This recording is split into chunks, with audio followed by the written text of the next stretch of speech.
Hi masters, hi friends, అందరికీ నా యొక్క హృదయపూర్వక నమస్కారాలు తెలియజేస్తున్నాను. మనం స్వాధ్యాయం బుక్ రీడింగ్లో భాగంగా సాయి యొక్క సచ్చరిత్ర నుంచి వారి జ్ఞానాన్ని తీసుకుంటున్నాం కదా. సో మరి లాస్ట్ సెక్షన్లో 18-19 అధ్యాయంలో మనం 18 కంప్లీట్ చేసుకున్నాం. సో మరి 19 ఈరోజు కంటిన్యూ చేసుకుందాం. మరందరూ సిద్ధంగా ఉన్నారు కదా. చక్కగా సాయి లీలలు విని అందులో జ్ఞానాన్ని తీసుకోవాలని మనస్ఫూర్తిగా ఆశిస్తున్నాను. మరి ఇంత అద్భుతమైనటువంటి జ్ఞానాన్ని తీసుకోవటానికి సహకరిస్తున్న అందరికీ అన్నింటికీ నా యొక్క హృదయపూర్వక కృతజ్ఞతలు తెలియజేస్తున్నాను. మరి ధ్యానంలో ఉంటూ జ్ఞానాన్ని తీసుకుందాం. అందరూ సిద్ధంగా ఉన్నారు కదా. ఓకే మాస్టర్స్, చక్కగా ఉన్న చోటనే స్థిరమైన సుఖ ఆసనంలో కూర్చోండి.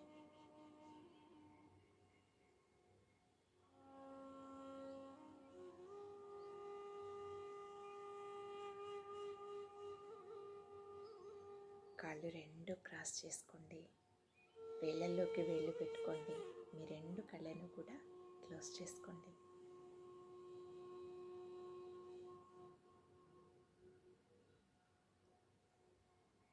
దీర్ఘ శ్వాసను తీసుకోండి. నిదానంగా శ్వాసను బయటికి వదిలివేయండి. మరొక్కసారి దీర్ఘ శ్వాసను తీసుకోండి.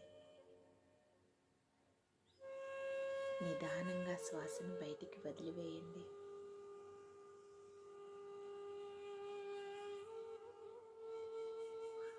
మరొక్కసారి దీర్ఘ శ్వాసను తీసుకోండి.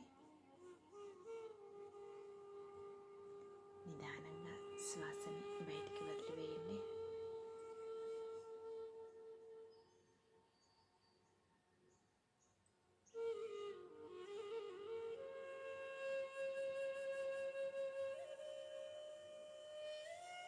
ఎరుకతో ఉంటూ సహజంగా జరిగే శ్వాసని గమనిస్తూ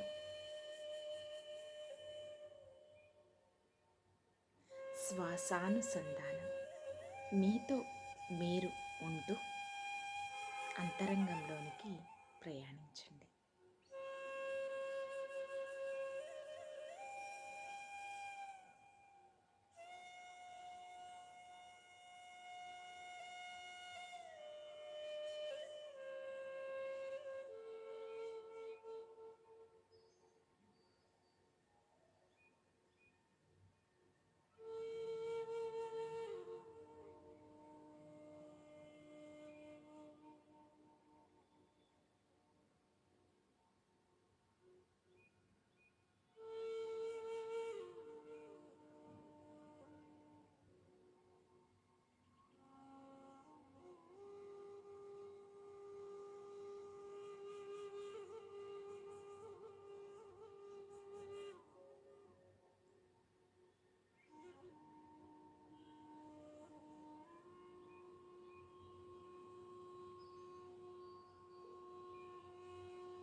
ధ్యానంలోనే ఉండండి.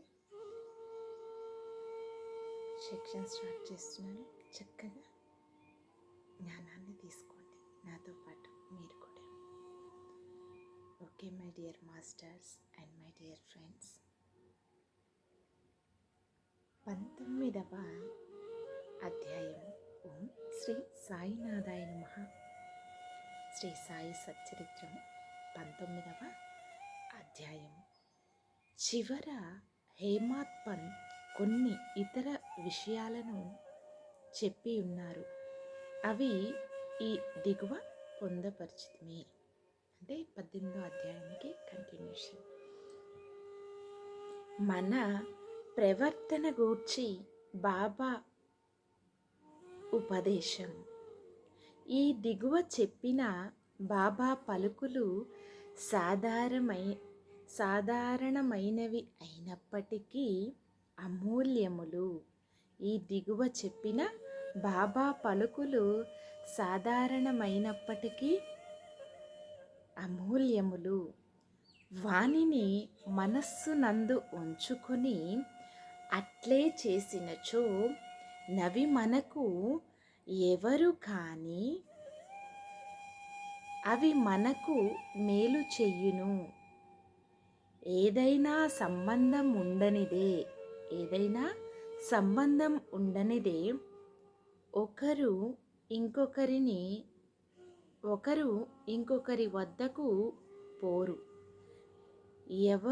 ఎవరు కానీ ఎట్టి జంతువు కానీ నీ వద్దకు వచ్చినచో నిర్దాక్షణ్యముగా వానిని తరిమివేయకుము. వానిని సాధారముగా చూడుము. దాహము కలవారికి నీరిచ్చినచో, ఆకలితోనున్న వారికి అన్నము పెట్టినచో, బట్టలు లేని వారికి బట్టలిచ్చినచో, నీ ఇంటి వసారా ఇతరులు కూర్చొనుటకు విశ్రాంతి తీసుకొనుటకు వినియోగించినచో నిశ్చయముగా భగవంతుడు మిక్కిలి ప్రీతి చెందును. ఎవరైనా ధన సహాయము కానీ కోరి నీ వద్దకు వచ్చినచో నీకు ఇచ్చుటకు ఇష్టము లేకున్నా నీవు ఇవ్వనక్కరలేదు. కానీ వానిపై కుక్కవలే మొరగవద్దు. ఇతరులు నిన్ను ఎంతగా నిందించినను నీవు కఠినముగా జవాబు ఇవ్వకుము. అట్టి వానిని నీవెల్లప్పుడూ ఓర్చుకొనినచో నిశ్చయముగా నీకు సంతోషము కలుగును. ప్రపంచము తలక్రిందులైనప్పటికీ నీవు చెలించకుము. నీ ఉన్న చోటనే స్థైర్యముగా నిలిచి నెమ్మదిగా నీ ముందర జరుగుచున్న నాటకమును చూచుచుండుము. నీకు నాకు మధ్య గల గోడలను నిర్మూలించుము. అప్పుడు మిద్దరము కలియు మార్గము ఏర్పడును. నాకు నీకు మధ్య గలదను నదియే భక్తుని గురువునకు దూరముగా నుంచుచున్నది. నాకు నీకు భేదము గలదను నదియే భక్తుని గురువునకు దూరముగా నుంచుచున్నది. దానిని నశింపజేయనిది మనకు ఐక్యత కలుగదు. దానిని నశింపచేయనిదే మనకు ఐక్యత కలుగదు. అల్లా మాలిక్, భగవంతుడే సర్వాధికారి. ఇతరులు ఎవ్వరూను మనలను కాపాడువారు కారు. భగవంతుని మార్గము సామాన్యము, మిక్కిలి విలువైనది, కనుగొన వీలు లేనిది. వారి ఇచ్ఛానుసారము మనము నడిచెదము. మన కోరికలను వారు నెరవేర్చెదరు, మనకు దారి చూపెదరు. బంధముచే మనమందరము కలిసితిమి. ఒకరికొకరు తోడ్పడి ప్రేమించి సుఖముగాను సంతోషముగాను ఉందుము కాక. ఎవరైతే తమ జీవిత పరమావధిని పొందెదరో వారు అమరులై సుఖముగా నుండెదరు. తక్కిన వారందరూ పేరునకే ఊపిరి సలుపు వారలు మాత్రమే ఊపిరి సలుపు వరకు మాత్రమే బ్రతికెదరు. ఎవరైతే తమ జీవిత పరమావధిని పొందెదరో వారు అమరులై సుఖముగా నుండెదరు. తక్కిన వారందరూ పేరునకే ఊపిరి సలుపు వరకు మాత్రమే బ్రతికెదరు. సద్విచారములను ప్రోత్సహించి సాక్షాత్కారమునకు దారి చూపుట. సాయిబాబా సద్విచారముల నెట్లు ప్రోత్సహించుచుండెను తెలుసుకొనుట మిగులు ఆసక్తికరముగా నుండును. భక్తి ప్రేమలతో వారిని సర్వస్వ శరణాగతి చేసినచో వారు నీకెట్లు పదే పదే సహాయ పడెదరో తెలియను. ప్రక్క నుంచి లేవగానే నీకేమైనా మంచి ఆలోచన కలిగినా దానిని తరువాత పగలంతయు వృద్ధి చేసినచో నీ మేధాశక్తి వృద్ధి పొందును, నీ మనస్సు శాంతి పొందును. హేమాత్ పంత్ దీనికై ప్రయత్నించదలిచెను. ఒక బుధవారము రాత్రి పండుకునేటప్పుడు ఇట్లు అనుకొనెను. రేపు గురువారము, శుభదినము, షిరిడి పవిత్రమైన స్థలము కావున రేపటి దినమంతయు రామనామ స్మరణముతోనే కాలము గడిపెదను అని నిశ్చయించుకొని పరుండెను. ఆ మరుసటి దినము లేవగానే రామనామము ప్రయత్నము లేకుండా జ్ఞప్తికి వచ్చెను.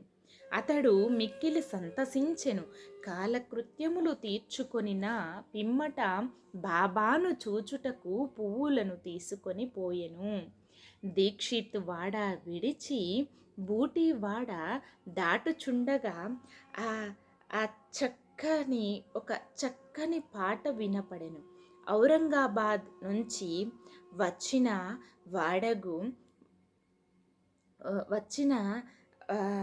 ఒకడు మసీదులో బాబా ముందర పాడుచుండెను. అది ఏక్నాథ్ మహారాజ్ రచించిన గురుకృపాంజన పాయో మేరే భాయి అనున్నది. గురువు కృపయను అంజనము లభించెను. దాని మూలమున తన కళ్ళు తెరువబడినవి. దానిచే తాను శ్రీరాముని లోన బయట నిద్రావస్థలోను జాగృతావస్థలోను స్వప్నావస్థలోను అన్ని చోట్లను చూచితినని చెప్పేడి పాట అది. అనేక పాటలు ఉండగా బాబా భక్తుడగు ఔరంగాబాదు నివాసి ఈ పాట నేల పాడెను.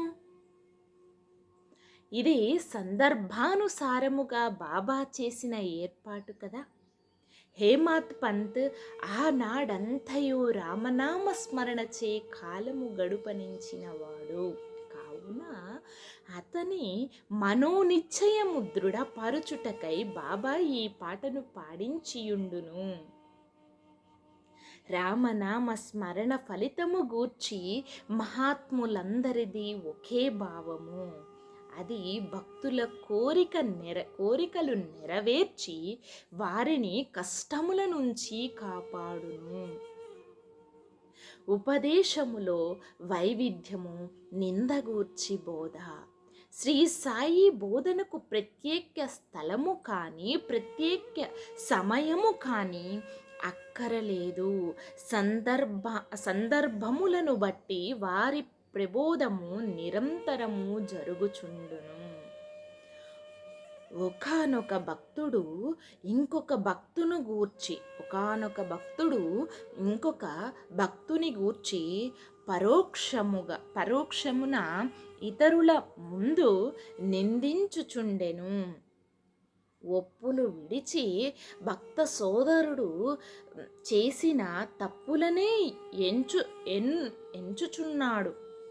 ఎన్నుచుండెను. ఒకానొక భక్తుడు ఇంకొక భక్తుని గూర్చి పరోక్షమున ఇతరుల ముందు నిందించుచుండెను. ఒప్పులు విడిచి ఒక సోదరుడు చేసిన తప్పులనే ఎన్నుచుండెను. మిక్కిలి హీనమైన అతని దూషణములు వినువారు విసికిరి. అనవసరముగా ఇతరులను నిందించుటచే అసూయ, దురభిప్రాయము మొదలగునవి కలుగును. యోగులు నిందలను ఇంకొక విధముగా భావించెదరు. మలినము పోగొట్టుట కనేక మార్గములు కలవు. సబ్బుతో మలినములను కడుగవచ్చును. పరులను నిందించువాని మార్గము వేరు. ఇతరుల మలినములను వాడు తన నాలుకతో శుభ్రపరుచును. ఒక విధముగా వాడు నిందించిన వానికి సేవ చేయుచున్నాడు. ఎట్లనా? వాని మలినములను వీడు తన నాలుకతో శుభ్రపరచుచున్నాడు. కావున తిట్టబడిన వారు తిట్టిన వానికి కృతజ్ఞతలు తెలుపవలెను. తిట్టబడినవాడు తిట్టిన వారికి కృతజ్ఞతలు తెలుపవలెను. అట్లు పరనిందకు పాల్పడు వానిని బాబా సరిదిద్దిన పద్ధతి విశిష్టమైనది. నిందించువాడు చేసిన అపరాధమును బాబా సర్వజ్ఞుడగుటచే గ్రహించెను. మిట్ట మధ్యాహ్నము బాబా లెండి తోటకు పోవునప్పుడు వాడు బాబాను దర్శించెను. బాబా వానికొక పందిని చూపి ఇట్లనెను, చూడుము, ఈ పంది అమేధ్యమును ఎంత రుచిగా తినుచున్నదో నీ స్వభావము కూడా అట్టిదే. ఎంత ఆనందముగా నీ సాటి సోదరుని తిట్టుచున్నావు. ఎంతయో పుణ్యము చేయగా నీకీ మానవ జన్మ లభించినది. ఇట్లు చేసినచో షిరిడీ దర్శనము నీకు తోడ్పడునా? భక్తుడు నీతిని గ్రహించి వెంటనే పోయెను. ఈ విధముగా బాబా సమయము వచ్చినప్పుడెల్లా ఉపదేశించుచుండేడివారు. ఈ ఉపదేశములను మనస్సునందు ఉంచుకొని పాటించినచో ఆత్మ సాక్షాత్కారము దూరము కాదు. ఒక లోకోక్తి కలదు, నా దేవుడున్నచో నాకు మంచము పైన కూడా బువ్వ పుట్టును. నా దేవుడున్నచో నాకు మంచము పైన కూడా బువ్వ పుట్టును. అది భోజనము, వస్త్రములను గూర్చి చెప్పినది. ఎవరైనా దీనిని ఆధ్యాత్మిక విషయమై నమ్ముకొని ఊరకున్నచో చెడిపోయెదరు. ఆత్మ సాక్షాత్కారమునకై సాధ్యమైనంత పాటుపడవలెను.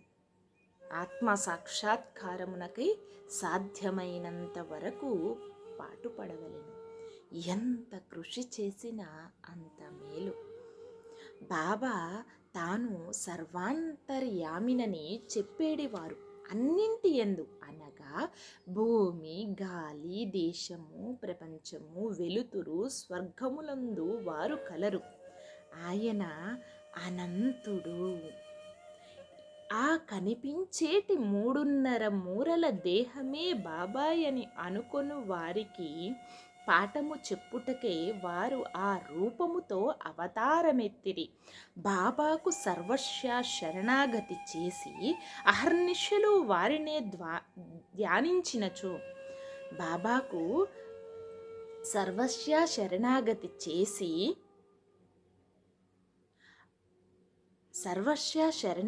చేసి అహర్నిశలు వారినే ధ్యానించినచో చక్కెర, తీపి, కెరటములు, సముద్రము కన్ను కాంతి కలిసియున్నట్లు శ్రీ సాయితో తదాత్మను పొందెదరు. ఎవరైతే చావు పుట్టుకల నుండి తప్పించుకొనుటకు ప్రయత్నించెదరో వారు శాంతము స్థిరము మనస్సుతో ధార్మిక జీవనము గడపవలెను. ఇతరుల మనస్సు బాధించునట్లు మాట్లాడరాదు. మేలు ఒనరించు పనులనే చేయుచుండవలెను. తన కర్తవ్య కర్మల నాచరించుచు భగవంతునికి సర్వస్వ శరణాగతి చేయవలెను. వాడు దేనికి భయపడనవసరము లేదు. ఎవరైతే భగవంతునిని పూర్తిగా నమ్మెదరో వారి లీలలను విని ఇతరులకు చెప్పెదరు. ఇతర విషయములేమియు నాలో నుంచిరో వారు తప్పక ఆత్మ సాక్షాత్కారము పొందెదరు.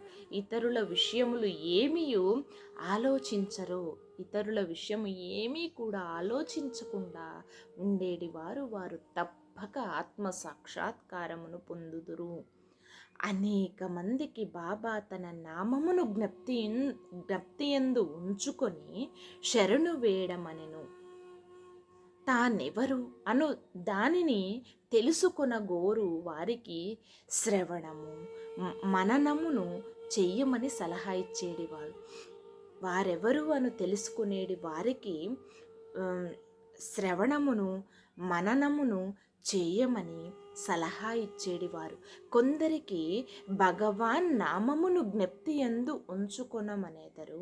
కొందరికి తమ లీలలను వినుటకు, కొందరికి తమ పాద పూజ, కొందరికి ఆధ్యాత్మిక రామాయణమును జ్ఞానేశ్వరి మొదలగు గ్రంథములను చదువుట, కొందరికి తమ పాదముల వద్ద కూర్చునమనుట, కొందరికి ఖండోబా మందిరమునకు పంపుట, కొందరికి విష్ణు సహస్రనామములు, కొందరికి చాందోగ్య ఉపనిషత్ భగవద్గీత పారాయణము చెయ్యమని విధించుచుండేడి వారు. వారి ఉపదేశములకు పరిమితి లేదు, అడ్డు లేదు. కొందరికి స్వయముగా ఉపదేశమునిచ్చువారు, కొందరికి స్వప్నములో ఇచ్చేరివారు. ఒక త్రాగుబోతుకు స్వప్నములో కనిపించి ఛాతిపైన కూర్చొని అదుముచు ఇక ఎన్నడూ త్రాగనని అతడు వాగ్దానము చేసిన పిమ్మట వదిలిరి. కొందరికి స్వప్నములో గురు బ్రహ్మాది మంత్రార్థములను బోధించిరి. ఒకడు హఠయోగము చేయుచుండగా దానిని మానమనిరి. వారి మార్గములను చెప్పుట కలవి కాదు. ప్రపంచ విషయములలో మన ఆచరణలే ఉదాహరణములుగా బోధించువారు. అట్టి వానిలోనొకటి పనికి తగిన ప్రతిఫలము.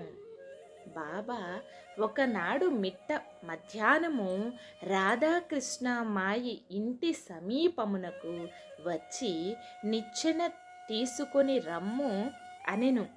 ఒకడు పోయి దానిని తెచ్చి ఇంటికి చేరవేసెను. బాబా వామన్ గోండ్కర్ ఇంటి పైకప్పు ఎక్కి రాధాకృష్ణమాయి ఇంటి పైకప్పును దాటి ఇంకొక ప్రక్క దిగెను. బాబా అభిప్రాయం ఏమో ఎవరికీ తెలియలేదు. రాధాకృష్ణమాయ్ మలేరియా జ్వరముతో నిండెను. ఆమె జ్వరమును తొలగించుటకై బాబా ఇట్లు చేసి ఉండునని అనుకొనిరి.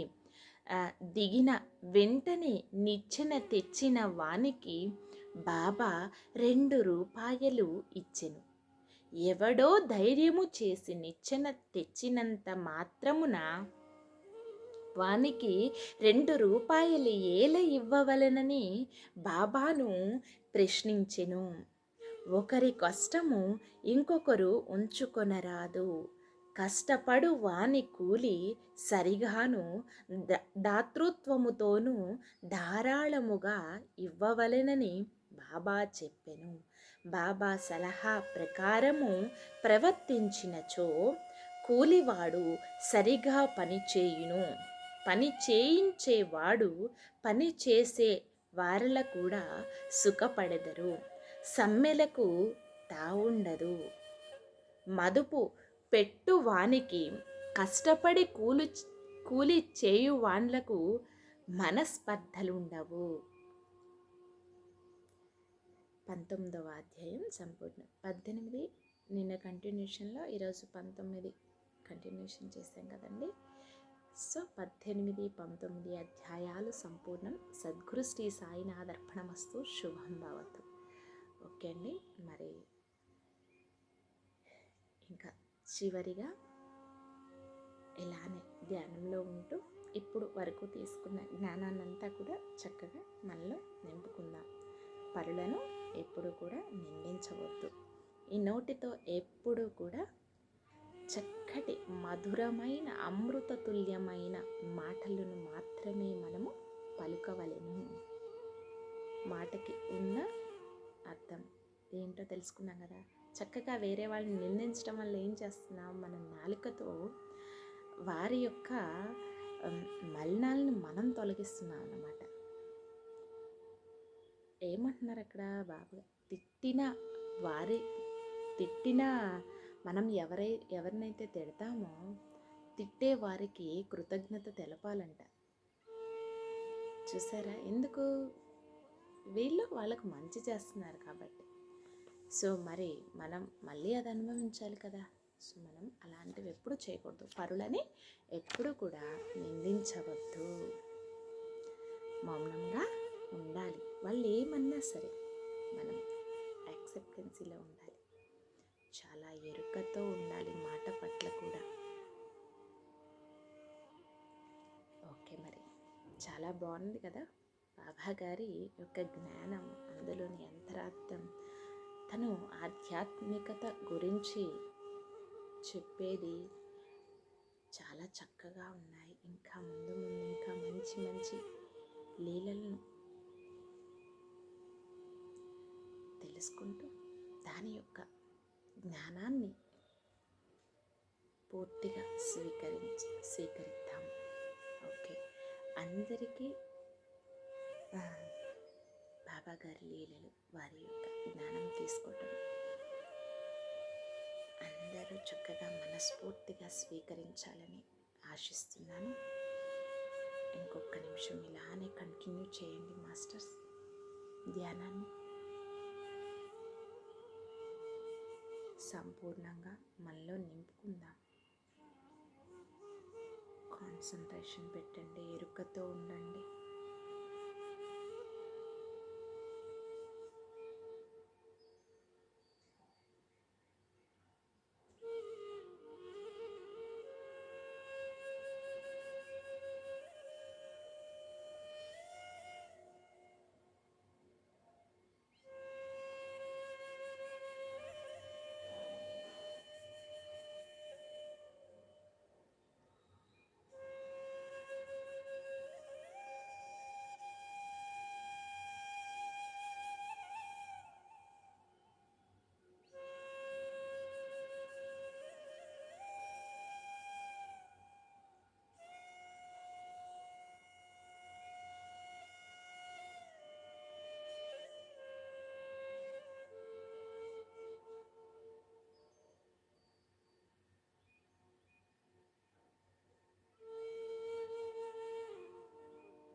ఓకే మాస్టర్స్, అందరూ నిదానంగా సహజ స్థితికి వస్తూ మీ రెండు చేతులను విడతీయండి.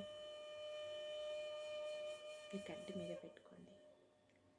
5, 4, 3, 2, 1, 0. మీ రెండు చేతులను మీ కంటికి ఎదురుగా పెట్టుకొని నిదానంగా కళ్ళను ఓపెన్ చేయండి.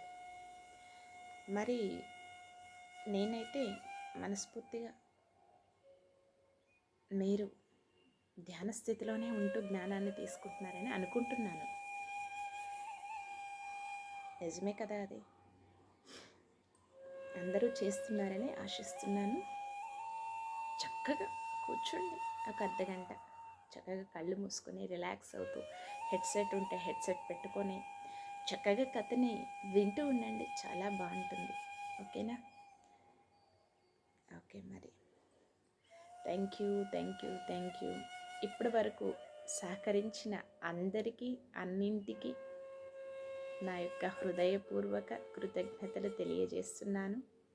Thank you to all. Love you to all. Thank you universe. I love you universe. Thank you my dear masters and my dear friends.